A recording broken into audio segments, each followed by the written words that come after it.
یو ملګری دا پوښتنه کړې ده چې په درود شریف کې د صحابه نوم غستل څنګه دي؟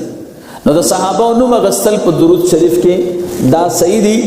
دا امام نووي رحمه الله کتاب دی الاذکار، او ما سره خو هغه اذکار نو او ستاسو حواله ضروری وه.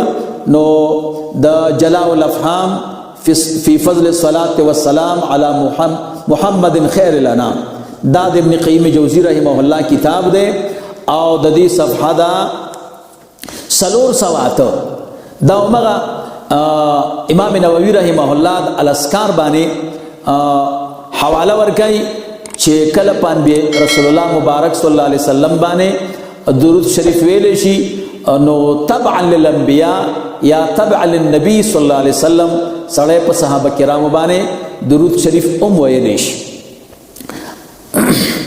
لکه هغه مشهور درود شریف دی اللهم صل على ملائكتك المقربين وانبيائك والمرسلين واهل طاعتك اجمعين اهل السماوات والارض.